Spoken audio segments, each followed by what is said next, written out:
I'm Kevin. And the Fat Show is football all the time, and today we're talking about the fantastic game yesterday, the big game, Falcons against the Patriots, and I don't even know where to begin with this one. This fantastic game. This was an amazing game because we were talking about two different teams. One, that of the Atlanta Falcons in the first half, dominant performance in the first half. That defense, when we talked about our pregame video that we did about how you took the Atlanta Falcons, I took the New England Patriots, we really saw your team. I do want to preface that by saying that I voted with my heart. My head said to go with the Patriots, and if I was going to put money on this game, it was going to be on the Patriots. I didn't put any money on it, thank goodness. But we really had the analysis down really good for that game. We really did because we saw how Atlanta really put, and I did mention this, how would Brady handle the pressure of that defense? Dan Quinn's defense being able to, and again, this is Dan Quinn coming from the Seattle Seahawks, the Legion of Boom. We all remember that team.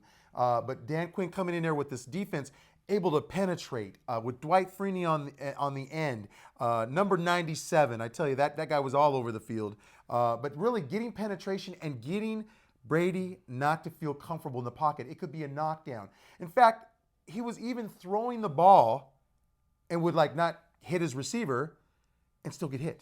Still getting pounded. The first half was dominant by the Falcons, and the only thing that would maybe kind of tarnish what was going to happen was how much the defense was playing. I mean, they were playing hard. Did you see the eye test? You saw the eye test over there. What eventually happened? That's a good defense, but they were playing so much. I mean, it was, by the time you got to the end of the third quarter, that defense was tired. Well, let's look at also some things too. This defense, and as we mentioned before, Atlanta's defense isn't very good in pass zone read on the visiting offenses. So their pass zone defense isn't the best. We saw that exploited by New England a little bit, but we saw that eventually. What made Atlanta so dominant, they were getting pressure on Brady on the front four, but then able to keep everything in front of them. We know with Edelman, we know with Hogan, we know with those receivers, Bennett, they like to run those quick outs, and Brady's able to take 1,000, 2, 1,000, 3, and then hit those receivers on those plays. They weren't able to do that in the first half. In fact, a lot of times if Edelman got maybe a 5-yard out hitch play or just a 5-yard out, he was covered immediately by that defense, and they were swarming all over the field. Yeah, it was a great defensive effort for that first half, and it really looked like it was just going to be a runaway. And this is Tom Brady we're talking about. Tom Brady. And Bill Belichick. You can't really count out Tom Brady. I mean, it wasn't over. I mean, I tweeted this, after 3, and I said you don't win the game after 3 quarters, and that's right as soon as Tom started really coming together and connected on a score, and it was like Tom Brady was sensing the fatigue, and it was like he was smelling blood. Yeah, I mean, don't get it twisted. A quarterback can really read a defense to see if their hands are on their hips, can see if they're on the line, if they're gasping, if they're tired. He's in the huddle saying, boys, we got these guys. And by the time you got towards the end of the game, where you saw one drive where the defense I think there was a holding call 3 in a row. It was just they were tired and they were running and they were just grabbing onto anything to try to stop them, and Tom Brady and the New England Patriots would not be denied. Would not be denied. And I think the thing is that this is a Tom Brady quarterback that has seen of the Patriots, has seen time in Super Bowls to be able to take the pounding, to be able to then say, this first half was terrible. I threw a pick 6 to end the first half for Atlanta to score. Second half, new ball game. And I believe that, again, you think about it, it's 4 quarters that a team has to play. Not 2, not 3, And you could think about maybe Atlanta was thinking, boy, if we can get such a big lead on this team, they'll quit. Well, and Not a Super Bowl team that's been there before. Right, and 28-3, you have a 25-point lead. Nobody's ever come back from that large of a deficit. There was a stat, 93-0.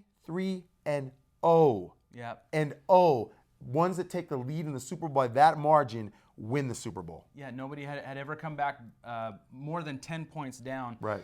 So you're talking 25 points at one time, and at the end of 3, I think they were at 19 points ahead of the Patriots and going into that final quarter. And they, how many plays? 93 plays that the offense had. The most plays in Super Bowl history, most offensive plays, 93 plays at that. 40 minutes of time of possession. So that means that the Atlanta Falcons defense was on the field for 40 minutes. And normally you're hoping for at least 50-50, so 30 minutes apiece. You're hoping for, if not winning the time of possession, at least getting about 50-50. But yeah, the majority of the time. They're on the field for a long time. They were on the field for a long time, and it was obvious by the fourth quarter that they were just gassed. Right. You're thinking about a secondary that is not the best, but they are serviceable. They're young. I think you look at the same thing as on the defensive front. You could just take that in and say, a young team, young players, how can they be gassed? How can they? Well, look what they were doing in the first half. Look at the dominance that this team had against New England. Total shutdown to where, they hit honestly, Tom Brady so hard. I mean, even at the end of the game, you saw him say, I'm tired. I got hit so hard. Right. And he was just being honest. I mean, he got hit, and he got hit hard and often, especially in that first half. So you look at that, and I think also, too, the combination of the fact that defense was able to get tired in the latter stages of the game, or the later stages of the game, and you see that the fact that the offense started to have some problems. What we noticed was that you went to Freeman, the running back, early to really just obliterate this New England defense. When you talk about on the ground, they were doing a lot of damage on the ground. They went away from it. They went away from it. Well, and you saw at the end of, towards the end of the game, they were still throwing the ball. The miraculous catch by Julio Jones. Right. Fantastic catch, but nothing to speak of after that. And you're at the end of the game. You're up by, I think at that point it was 11 points. They had just scored that touchdown with the 2-point conversion, and so I think they were down by 11 at that point. And if your defense is that tired, I think it would be better suited. And of course, it's hindsight, right? But hindsight is 20/20. Right. But you want to give that ball to your running back, and even if they stop you for 3 in a row, you're probably hoping for at least a timeout being called, or 2 to kind of waste the timeouts that the Patriots had. It's a balanced attack. You have to have a running game in the mix of a receiving game, and they have that. So to me, it's like this. This defense of New England was getting gashed. They were getting gashed by Freeman and the other running backs that they had at their disposal. Atlanta did, and they just went away from it. And to me, it serves up for that New England defense to finally, in the second half, a new game. Even though they're behind, this is a whole second half, and it wasn't until we saw eventually in 10 minutes of that game where we saw New England start to hit that switch. To where they were able to make those plays and able to put pressure, force. Remember what I said the last week in regards to Matt Ryan, holding on to the ball, not having it to where it would create a fumble recovery and then eventually a momentum play for New England to score. Well, and that's the thing is you needed to keep a hold of the ball. You needed to, get away from Julio Jones a little bit. Mohamed Sanu, you needed to get into a running game somehow and just kind of pound that defense of New England, and they really didn't do that the whole game. I mean, the defense was on the field for New England for 20 minutes, basically, right, which is not a lot. And so you didn't have the opportunity throughout the game, but especially in that fourth quarter to kind of seal that win, to seal it, to take time off the clock.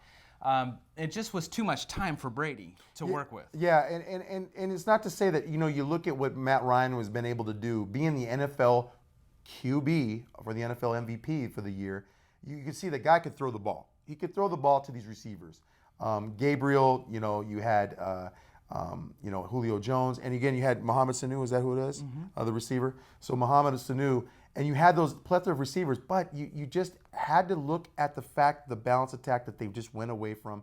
And again, could we fault that on coaching?